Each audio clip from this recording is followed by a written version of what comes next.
Hello everyone. आज का हमारा टॉपिक है मल्टीपल वेरिएबल्स इन लूप।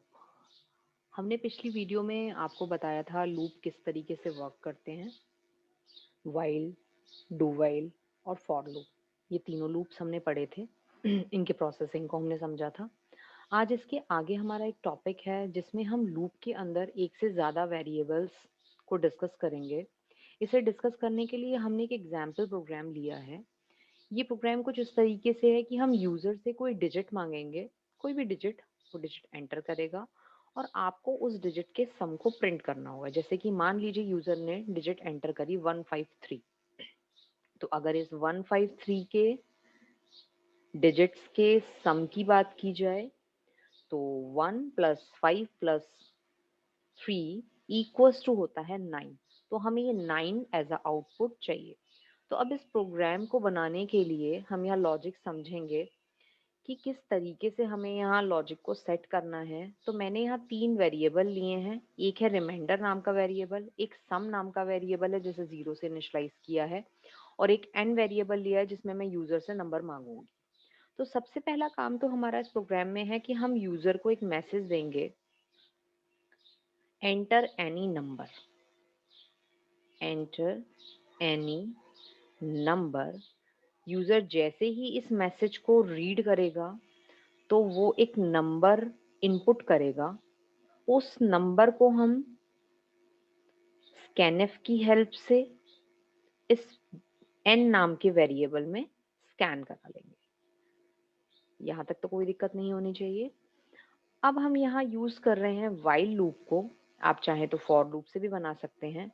जब तक इस एन की वैल्यू 0 से ग्रेटर है तब तक ये लूप चलता रहेगा। अब हम यहाँ करने क्या वाले हैं, कोई भी नंबर जो यूजर ने एंटर किया है, जैसे कि फॉर एग्जांपल अभी हमने बोला था 153, तो इस 153 के डिजिट्स का सम करने के लिए हमें क्या करना है, हम सबसे पहले जो इसका ये जो लास्ट वाला नंबर है, जो यूनिट प्लेस है, इस नंबर को लेना चाहते हैं। तो किसी भी नंबर का जो यूनिट प्लेस होता है वो हम कैसे निकाल पाते हैं, अगर आप उसका 10 के साथ मॉडुलस करेंगे तो वैल्यू आएगी 3।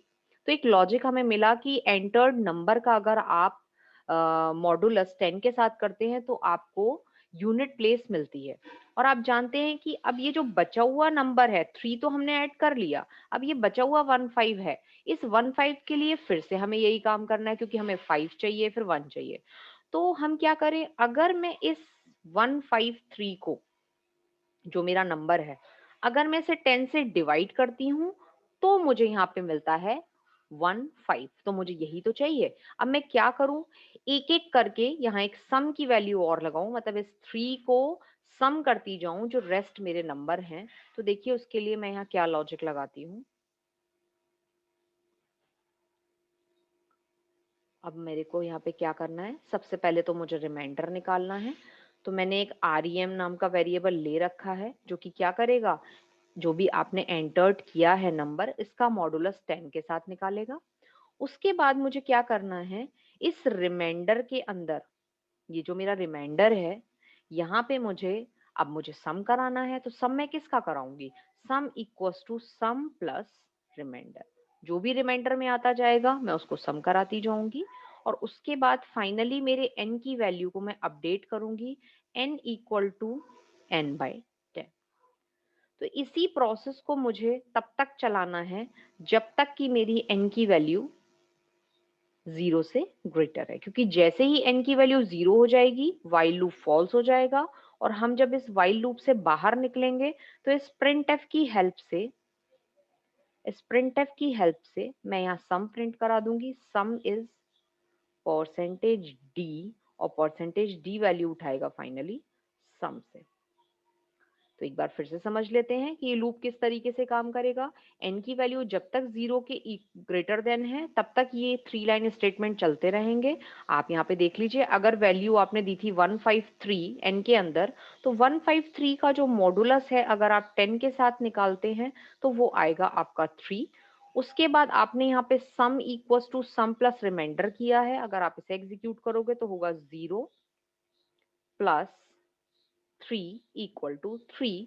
और उसके बाद आपकी n की न्यू वैल्यू हो जाएगी 153 डिवाइडेड बाय 10 इक्वल्स टू आएगा 15। अब ये 15 वैल्यू लेके ये लूप फिर से चलेगा। जब ये वैल्यू 15 के लिए फिर से चलेगी तो आप यहाँ 15 का मॉडुलस फिर से निकालेंगे 10 के साथ, जो कि आएगा 5। उसके बाद यहाँ पे सम की न्यू वैल्यू हो जाएगी, जो कि सम प्लस रिमाइंडर है। सम की वैल्यू चल रही थी 3, तो 3 प्लस रिमाइंडर आया है 5 इक्वल टू हो जाएगा 8। उसके बाद n की वैल्यू अपडेट होगी 1। 5 को जब आप डिवाइड करेंगे 10 से तो आपकी वैल्यू आएगी यहाँ पे 1। 1 लेके वैल्यू ये लूप फिर से चलेगा 1 greater than 0, yes condition fulfil है। जब 1 का मॉडुलस 10 के साथ निकलेगा तो आप जानते हैं जब भी कभी 10 से छोटी वैल्यू का आप मॉडुलस निकालना चाहते हैं 10 के साथ तो वो खुद नंबर होता है। अब उसके बाद ये फिर लाइन चलेगी sum equals to sum plus remainder. Sum चल रहा था 8 और 8 प्लस रिमाइंडर निकला है 1 इक्वल टू हो जाएगा 9। उसके बाद आपने n की वैल्यू को अपडेट करना है, तो 1 को जब आप डिवाइड करेंगे 10 से तो आप जानते हैं 10 से छोटी वैल्यू को अगर आप डिवाइड करना चाहते हैं तो रिजल्ट आता है 0। और जब हम ये 0 लेके यहाँ पे लूप में आएंगे और आप चेक करेंगे 0 ग्रेटर देन 0 तो कंडीशन यहाँ पे हो जाती है आपकी फॉल्स। और जैसी कंडीशन फॉल्स हो जाएगी तभी आप इस लूप से बाहर निकल आएंगे और आप सीधे कहाँ आ जाएंगे, इस प्रिंटफ के स्टेटमेंट पे। ये प्रिंट कर देगा सम इज परसेंटेज डी, और परसेंटेज डी की वैल्यू कहाँ से उठेगी, सम से, और सम की वैल्यू आपने अभी क्या निकाली है 9, तो आपको यहाँ आउटपुट मिल जाता है 9। तो इस प्रोग्राम की हेल्प से मैंने यहाँ आपको एग्जीक्यूशन प्रोसेस को भी समझाया है, तो आई होप आपको समझ में आया होगा। अब हम ये जितना भी हमने एक्स्ट्रा काम किया है इसे हम हटा के इस प्रोग्राम को रन करके देखते हैं।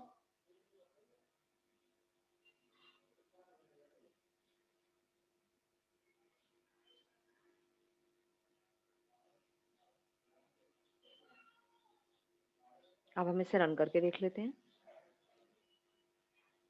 प्रोग्राम रन हो चुका है। अब ये नंबर आपसे मांग रहा है एंटर एनी नंबर, मैं 153 ही दे के देख लेती हूँ। देखिए सम इज 9। आप कोई और भी नंबर दे सकते हैं।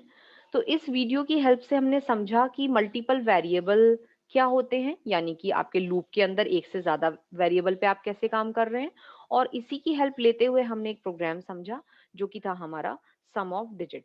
तो आई होप कि आपको समझ में आया होगा। तो तब तक के लिए थैंक यू वेरी मच। हम अपनी नेक्स्ट वीडियो में मिलेंगे।